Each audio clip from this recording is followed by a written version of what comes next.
If you've ever stomped on your brake pedal right before a turn, but they just weren't there, and you either went off track or stained your seat, then this video is for you. As part of our Quick and Dirty series, today we are doing a massive brake upgrade with a budget Motorsports MK60 ABS system installed together with an AP Racing big brake kit on our track car. I'm JC and this is Mototechnic. Now the astute among you will notice this E36 has an LS swap, and the factory ABS pump has been relocated, but the process is the same for most cars. You can see here that I'm using a turkey baster to remove some of the brake fluid. This is mostly just to remove the amount of fluid that could be spilled as I'm cracking open these lines and removing any of the actual fluid from the system. Remove the lines. This E46 M3 had a reservoir with return lines, so we are swapping in a 328i brake reservoir that does not have returns. Now you want to disconnect any harness or any electrical plugs that may be attached to the pump or module. Carefully remove the pump. You don't want to scratch any paint, and be aware that there may be some connections still attached.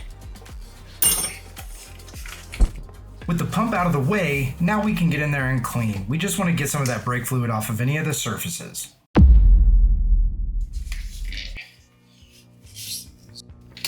You're going to want to reuse your original ABS mounting cups. These rubber isolators are getting harder and harder to find. A quick clean and these are ready to go on the bracket.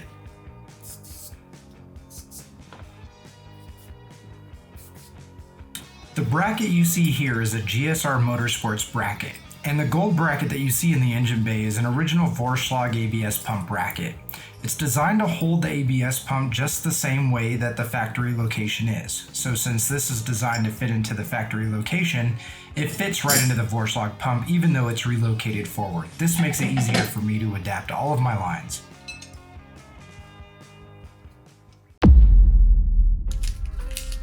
The MK60 ABS system uses pressure sensors in between the master cylinder and the ABS module.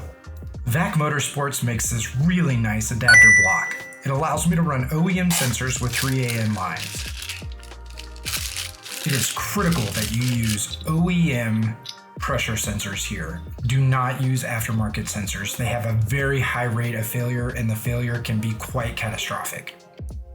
Alright, now we gotta figure out just how we want to mount this thing. I think that there's space right here that keeps it up and away from the heat while making it easy for access and maintenance in the future.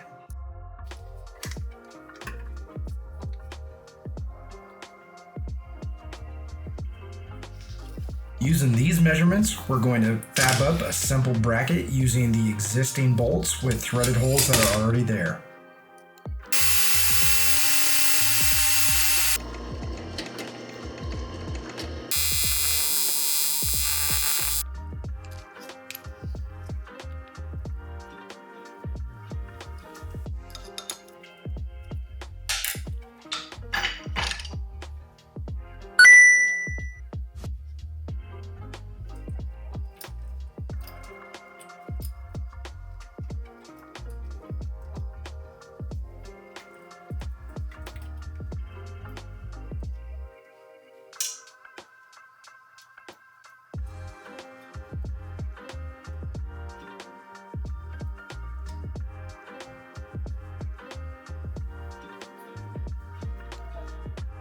Make sure that the H goes to the H in the master cylinder and the V goes to the V. You also want to double check that your plugs will actually correlate to the right sensor.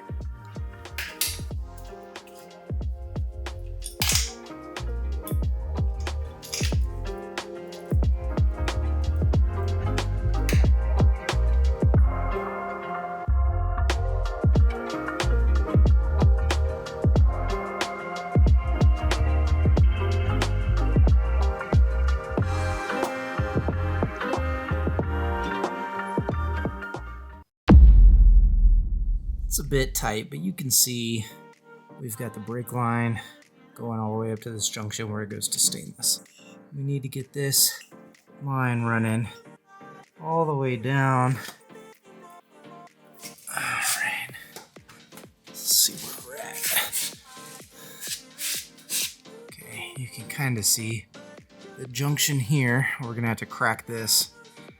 Once we get this cracked, we'll take out the rear T and then put in just some single adapters, and we have to run a whole new line all the way down to the front. All right, let's get to work.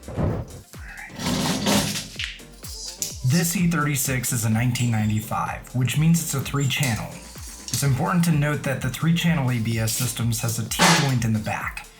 The MK60 is a 4-channel ABS system, so we are going to have to measure out lines to add a whole new line to the back to account for the opposite side. We will break that junction and add our own new line for independent rear lines. All right, so we're gonna do this with nickel copper, NiCop. Pretty common. We're gonna straighten this out. We'll get it on the car. We'll start making some bends. Let's figure out that we get the length right. Once we get the length right, we'll go ahead and start making the final bends with the flares, make sure we get the nuts on, get everything sorted out. If you are in the habit of making your own brake lines, I highly recommend one of these straighteners. It makes it so much easier to buy in bulk the wrapped up NiCop lines that you see here. And you just slowly crank it down to straighten out your line. If you don't have one, I will put one of these in the description below.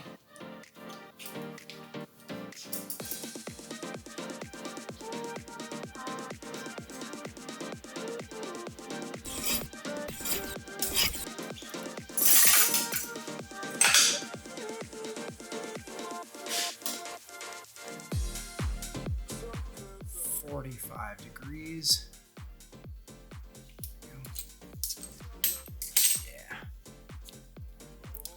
Alright, so we're going up right here. There's this piece. We want to get to bending around there. Where we're going to do this. Let's get this up here. Tucked about like so. I'm anticipating being able to bend this one down. So I'm going to have to take the top piece and bend it to the right. Is my anticipation. So let's try to do that, but I believe I do need to put the nut on first, so let's go ahead and plan for that.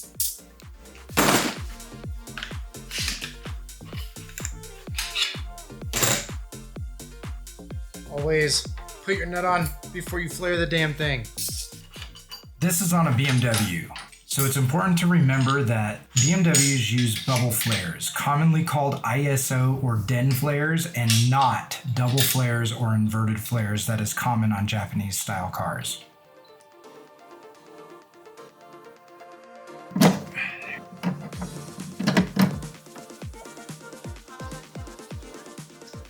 There are a lot of ways that you can do this junction and try to get the independent lines to the rear. And just to reiterate, this is the quick and dirty series. So we're just trying to get this thing working back on track as straightforward and appropriate as possible. If you recall earlier, we did a 3AN line conversion due to the different blocks and adapters that we put onto the MK60 modules. So you're going to want some of these adapters that take these bubble feed lines over to a 3AN. The yaw sensor is used for corner braking control. This is any type of acceleration that is beyond a certain number of G-forces detected in the software. And this adds stability while braking and turning. So you want to get this oriented right, and you want to place this as centrally located in the vehicle as possible. So we are going to be designing an adapter that puts this on top of the transmission tunnel, just inward from the firewall, but within the confines of the dash so that there is nothing that will hit it or knock it off center. Alright, you guys are going to see me struggle on this, and this is a good opportunity to remind you guys that I am brand new to TIG welding. I'm brand new to welding in general, so please, if you guys have any tips, please put them in the comments.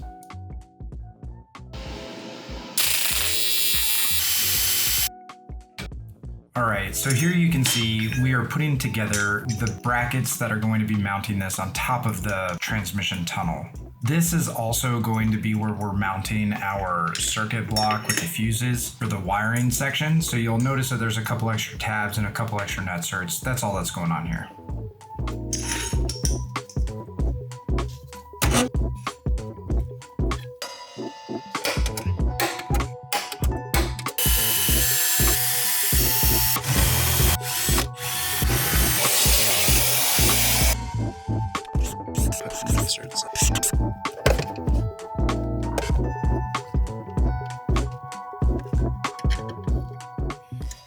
can do this a lot of different ways. This is just the way I chose to do it. As long as it's oriented in the same way, facing forward, and mounted appropriately centered in the vehicle, you'll be good to go. The wiring can be intimidating to a lot of people, but it's not too bad if you use a pre-made harness. Doug Wardell from RHT Motorsports made the harness for this car. His harnesses utilize the OEM pressure sensors and the yaw sensor to get the most out of the ABS system, with minimal wiring work for you. If you had the tools and the expertise to do so, Two-Lay Wireworks created a Teves MK60 ABS connector kit that would allow you to fabricate your own harness. It just takes a little bit more time and effort. I'm using the pass-through in the firewall that the fuse block's core wire harness goes through. You can actually unwrap that. It opens up enough space that you can slip some of these wires in. Double check that you're getting the connections on the correct sensor.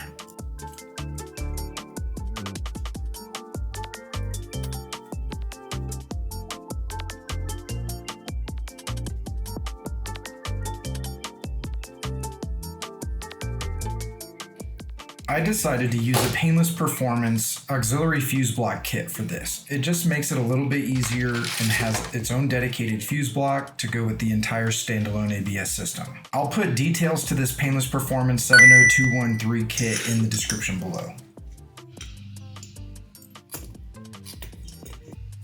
You can see here that I took the back wire speed sensor harness lines and I ran them through the inside of the vehicle and out into the back. There's a grommet in the trunk that allows you to pass this through just like the factory harness. All right, so back here, the factory grommet, you can kind of see right here, all these wires come through it. This comes apart. Take the outer seal off, pull it up and out, and you'll access this little ring. You'll notice the factory wiring is in here with little slits in the side that you can pass the wiring through, and then you put the lid outer ring back on and you should be able to press it back in like a factory fitment. Right. From underneath the car, you can kind of see that hole from the trunk that we were looking at earlier. The wires are coming down. Now we just need to split them up, wire them into the box. That should route them out to the wheels and we should be good to go.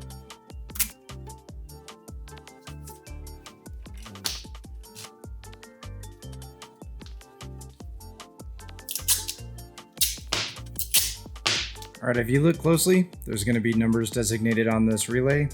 Those relay numbers are going to correspond with certain items.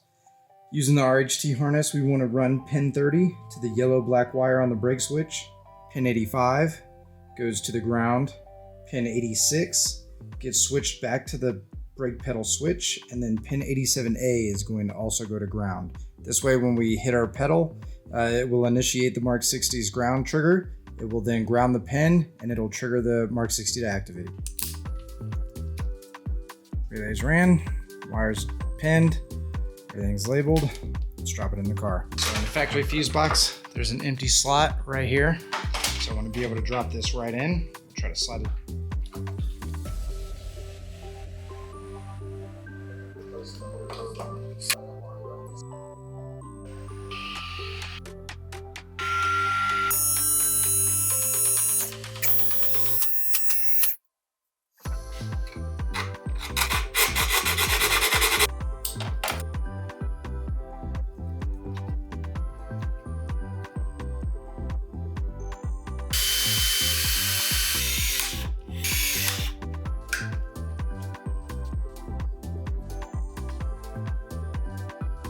All right, so I got this off of Amazon.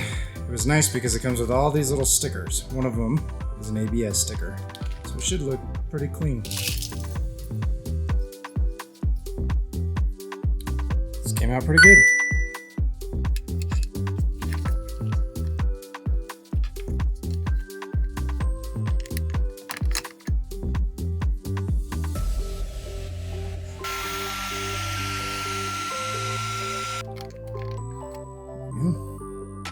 Nice and tidy.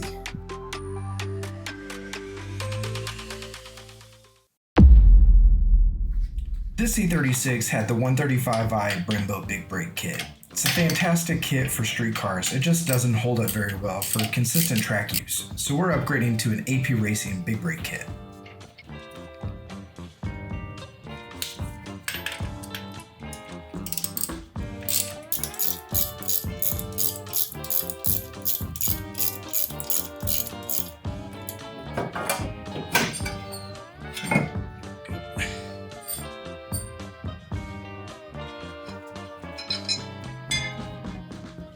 Alright, we're putting on the 6-piston APs.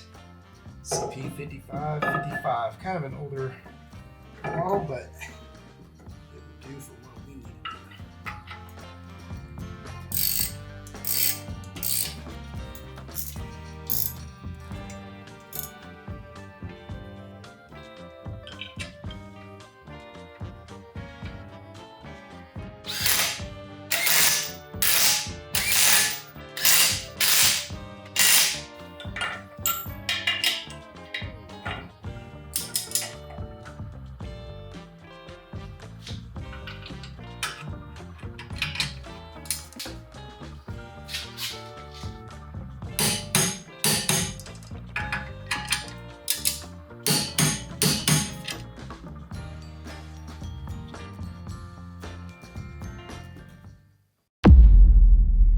Alright, so we've put in some fluid. We're going to use the OBD2 port that we've installed, hardwired. This should have complete power. We're also going to want to be using one of these. This is a Schwaben Foxwell BMW mini scanner. Let's give this a shot. It may or may not work. I do have an Autel we'll use, but this is supposed to work on these, so let's give this a shot first. So you can see our port at least has power, which is good. There you go. Sorry guys, got to dim it a little bit just so you can see the screen. Protocols. So we found our way to the prompt for selecting a vehicle. We'll want to populate it with a manual selection as opposed to a VIN. You're going to want to scroll down and find your way to a 2003 to 2006 BMW E46 M3. There we go. So I am going to select the M3 CSL and see if it'll allow me to just code right over that. On a Euro left-hand drive. We'll do it for a 2003. And we will confirm yes. Loading the data. And we should be able to go down to service.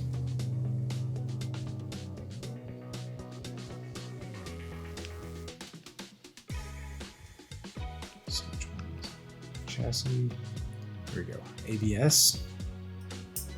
You can hear the ABS module responding, which is good. It means it has power.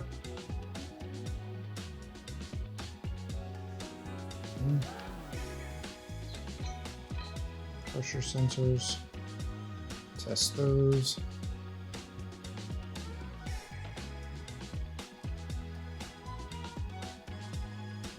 We do want to pair the pressure sensors. Okay. So this is asking whether we've replaced the master brake cylinder, we've replaced the unit, or we are changing the fluid. So in this case, we changed the unit. We're going to select 2. The bleeder, okay.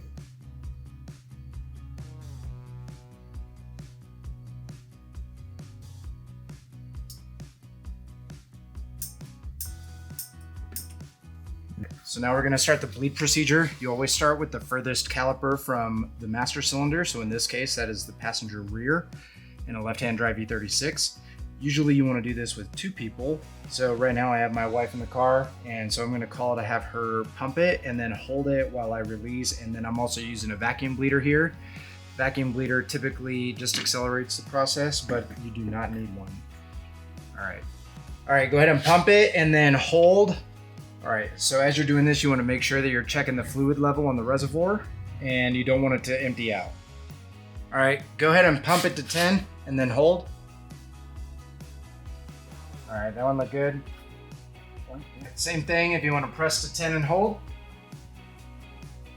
Front passenger, outer. All right, again. And